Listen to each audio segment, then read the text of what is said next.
Let's take a little closer look at the BestMatch tool. As I'm sure you're all aware, customers today are typically interested in looking at the delta E values of our color matches. There's a very logical reason for this.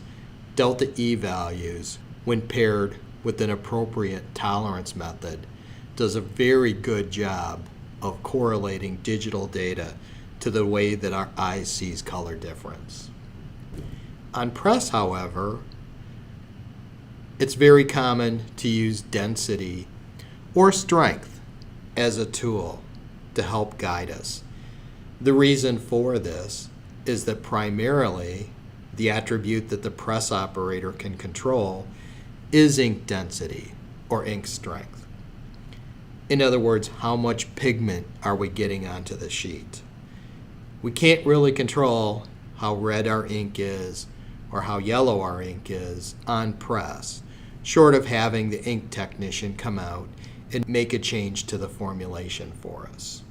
But as we're going through a press run, the volume of ink that we're printing is really the only attribute that we can control. The BestMatch tool does a great job of bringing these two attributes together. Let's take a look at it. The first thing I'd like to point out is that the data on the left-hand side of the screen is showing us the density value and the delta E value of the most current sample we have measured. In this example, the density of the color that we've read is 1.32. The delta E is 0.53. By most measures, that's a very, very good match. The data to the right of that is showing us the best match that's possible with this combination of ink and substrate. And in this case, what it's telling us that if our density was at 1.34, our delta E would be 0.47. Now in this case, that's such a subtle move, we really wouldn't make any changes on press, and that's why we see a check mark next to this. It's telling us that everything is good.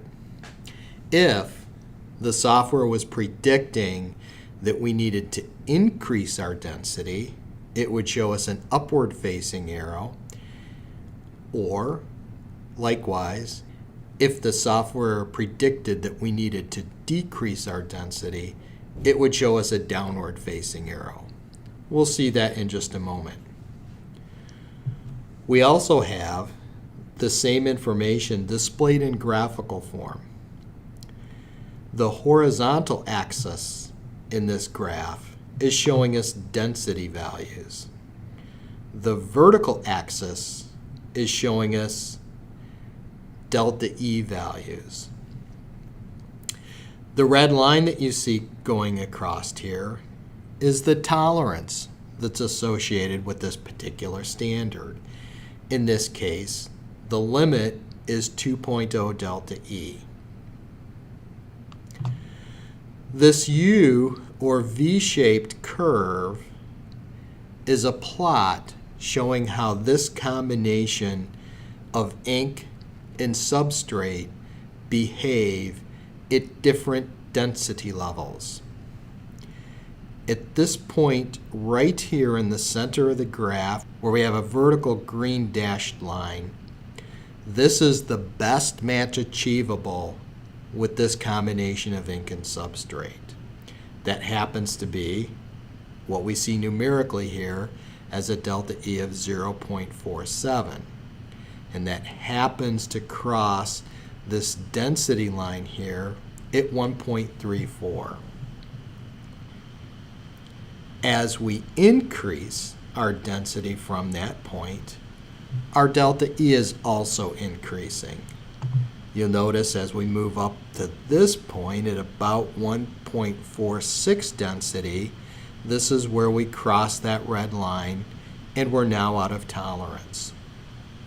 Likewise, if we decrease density below 1.34, our delta E also increases, and at about 1.23 density, we again fall out of tolerance.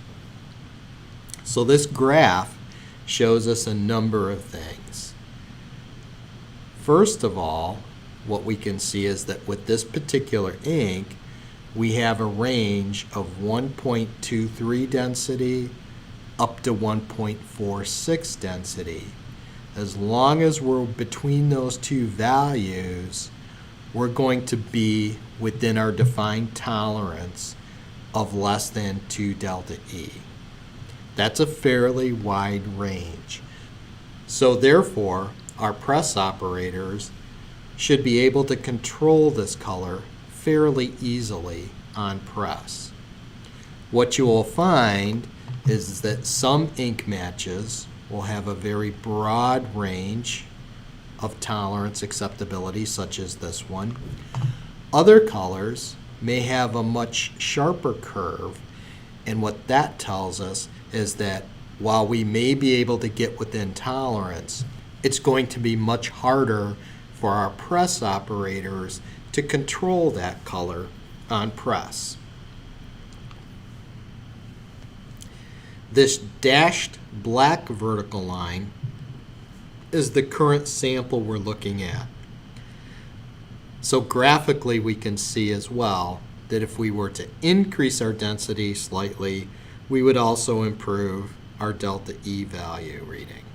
However, again, it's such a small move, it's not something we're going to concern ourselves with. This is what a good match looks like. Now, not all matches are this good. Let's take a look at a different example.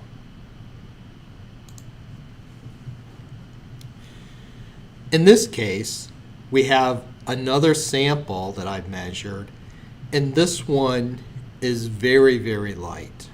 You'll notice it's showing us that the density of the sample is 1.16, and we're currently out of tolerance. We're at a delta of 2.68. We can see this graphically on the screen. Our black line is over here to the left of the green region, telling us that we're light in density and we need to increase density to move within the green tolerance area. We see that numerically as well. It's telling us our best match is when we're at 1.28 density, and it's also showing us an upward arrow, so that in case we don't understand the numerical data, we don't understand the graph, we can at least look at the arrow and we know that we need to put more ink on the sheet. Let's look at another little bit more extreme case. Here is reading of a slightly different color. In this case, you'll see that the current sample, we have a density of 0.99, and we're at a delta of 6.08. We're very, very far out of tolerance. However, if we look at the best match data, you can see that our best match occurs when our density is at 1.23, and in that case, our delta E would be 2.19, which is still out of tolerance. Okay, in this case, rather than an arrow or a check, we're getting an exclamation point inside of a red triangle. This is telling us we've got an issue.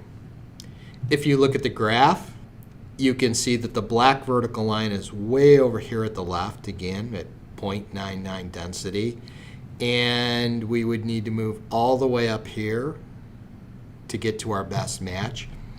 But if you look at the curve of the ink in this case, while it approaches our tolerance, it never dips down into the acceptable within tolerance region.